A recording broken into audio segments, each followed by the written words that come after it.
Salam alaikum, bonsoir tout le monde, j'espère que vous allez bien. Moi je suis un peu contrarié, mais sinon ça va, alhamdoulilah. Voilà, aujourd'hui je voudrais transmettre un message aux ignorants qui parlent et qui agissent soi-disant au nom de l'islam.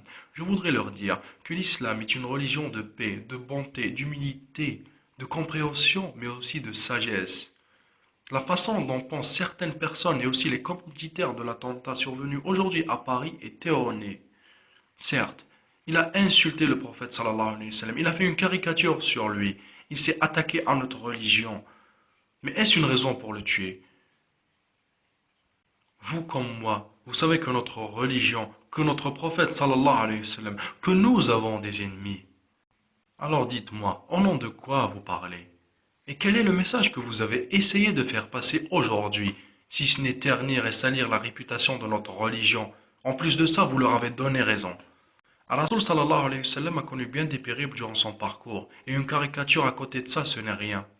Une fois, Rasoul sallallahu alayhi wa sallam a trouvé des ordures devant sa maison. Un homme jetait des ordures devant le seuil de sa maison, et ça a duré pendant des années. Rasoul sallallahu alayhi wa sallam, il n'a jamais rien dit.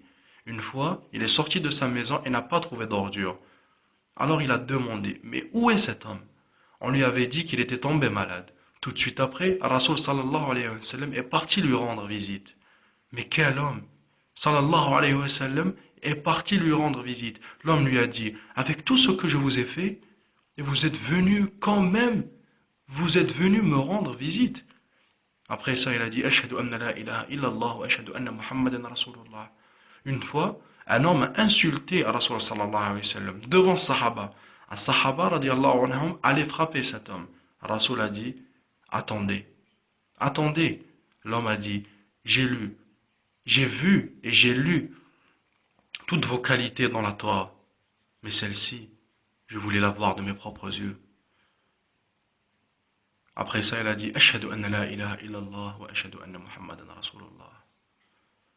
Comme je vous l'ai déjà dit, le prophète sallallahu alayhi wa sallam a connu et vécu d'innombrables injustices. Sallallahu alayhi wa sallam a été insulté, frappé, touché dans son amour-propre. Mais pour lui, ce n'était pas une raison suffisante pour ôter une vie. Je ne ressens pas de la tristesse pour la mort de ce dessinateur, car on doit tous partir un jour. Et si jamais je devrais ressentir de la tristesse, je ressentirais de la tristesse pour mes frères qui sont en train de mourir en Palestine. Je ne défends pas non plus ces actes terroristes barbares et non islamiques, car dans notre religion, on, on nous donne... Ça se trouve même pas dans notre religion. Appelez ça comme vous voulez, pour moi c'est de l'ignorance à l'état pur. La véritable vengeance aurait été de le convertir à l'islam et de faire de lui un de nos frères musulmans. Dans notre religion, ôter une vie équivaut à ôter la vie de tout le monde sur terre. C'est haram. On doit tuer seulement en temps de guerre. Mais vous et moi, vous savez que nous sommes que des pions dans un très grand échiquier et que les enjeux sont plus grands que vous et moi. Il reste qu'une chose à dire. Allahu Akbar.